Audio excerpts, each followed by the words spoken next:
Halo, saya Charlene Kayla. Sekarang kita akan bahas dunia tanpa polisi. Nanti kalau laptop aku dicuri, aku lapor ke siapa?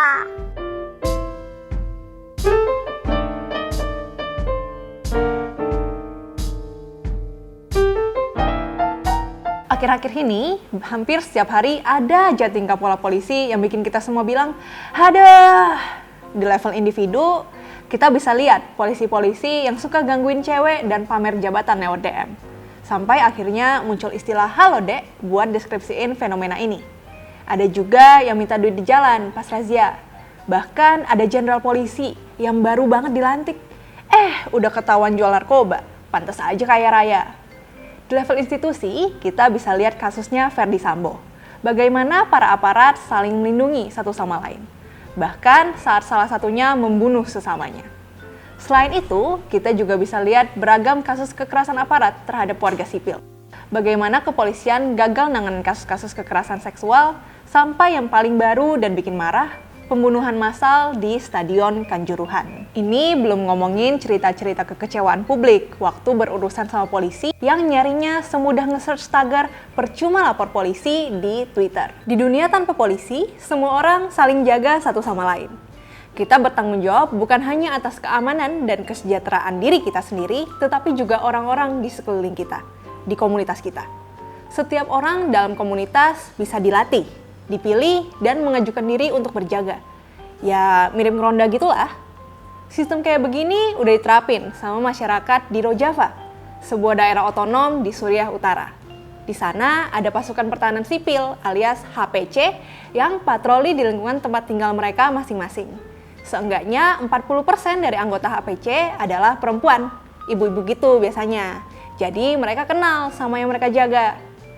Karena semuanya saling kenal dan saling jaga, kekerasan jadi jarang terjadi. Kalaupun kejadian, ya diselesaikan sesuai mekanisme yang dirembukin bareng-bareng dalam lingkungan tersebut. Dengan begitu, keadilan dan restorasi dalam komunitas bisa tercapai. Model tetangga saling jaga ini sebenarnya udah diterapin jauh lebih dulu di Kuba. Sejak 1956, Kuba mulai struggling dengan policing yang bisa sejalan dengan kepentingan masyarakat pasca revolusi. Penerapan keamanan berbasis komunitas di Kuba ini yang kelak jadi percontohan di wilayah lain, kayak Rojava tadi. Yang perlu digarisbawahi dari perjuangan Kuba untuk membuat model keamanan berbasis komunitas adalah ini. Sejak awal, Kuba sadar bahwa memerangi kejahatan harus dimulai dari menyediakan hak-hak dasar masyarakat, seperti pendidikan gratis, layanan kesehatan yang berkualitas, mudah diakses dan gratis, serta mensubsidi acara-acara kebudayaan beragam suku di Kuba. Kuba menggunakan community pressure untuk menekan angka kejahatan di komunitas-komunitas masyarakat di negaranya.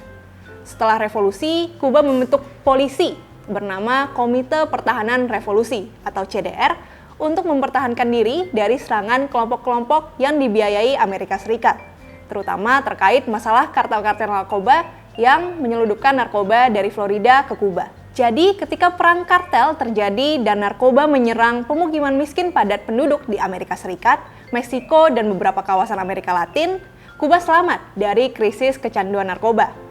Nah, ketika masalah itu selesai, CDR beralih fungsi, jadi lembaga yang mempromosikan layanan dan pendidikan kesehatan di pedesaan, terutama di komunitas petani. Kamu mungkin berpikir, ya itu kan Rojava sama Kuba aja. Eits, tunggu dulu, belum kelar. Selain di Rojava dan Kuba, dunia tanpa polisi juga bisa kita temukan di Cherán, sebuah kota kecil dengan populasi 20.000 orang di Meksiko. Kita tahu lah, Meksiko tuh terkenal banyak kartel narkobanya. Kasus-kasus penculikan, pemerasan, dan pembunuhan juga sering banget kejadian.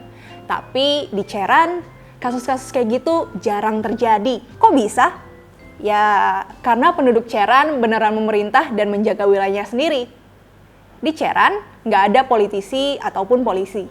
Semua orang yang masuk ke sana harus ngelewatin checkpoint yang dijaga sama Ronda Komunitaria, sekelompok warga bersenjata yang tugasnya bisa ditebak dari namanya.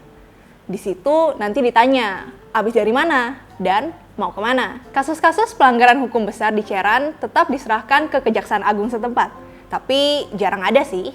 Sehari-hari pelanggarannya banyakan yang kecil-kecil, kayak mabuk-mabukan di jalan. Untuk yang begitu, nanti diminta bayar denda dan ngelakuin kerja sosial. Oh ya, di Cherán orang-orang juga saling kenal satu sama lain. Makanya, pepatah tak kenal maka tak sayang yang sering kita dengar itu bener banget. Karena kalau udah kenal, kita jadi lebih mau menjaga satu sama lain. Gimana? Udah kebayang belum? Dunia macam apa yang bisa kita bangun tanpa polisi? Pingin, tapi kerasa jauh dan susah. Ya emang susah sih, karena untuk menurunkan angka kriminalitas, kita harus memastikan setiap orang kebutuhan dasarnya terpenuhi dan hidup layak dulu. Gimana caranya? Mungkin salah satunya dengan mengalihkan uang yang selama ini dipakai buat membiayai polisi untuk membiayai hak-hak dasar warga seperti pendidikan, layanan kesehatan, dan tempat tinggal. Daripada buat belanja gas air mata yang malah mengakibatkan kematian massal di Stadion Kanjuruhan kan? Toh, itu kan duit pajak kita. Bisa dong harusnya. Kelakuan polisi buruk banget. Tapi bukan karena secara personal, lembaga polisi itu diisi oleh orang-orang buruk. Seandainya masalahnya bisa dibuat personal kayak gitu, tentu solusinya jadi sederhana banget. Pecat aja semua polisi yang buruk. Sayangnya, masalahnya bukan itu. Apakah polisi secara individu punya hati yang mulia atau jahat itu nggak relevan dengan masalah kekerasan yang dilakukan polisi sebagai institusi.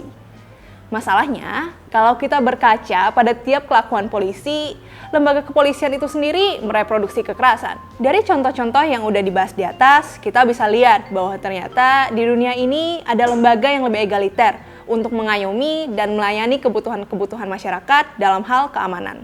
Tanpa keberadaan segelintir orang berseragam dan bersenjata.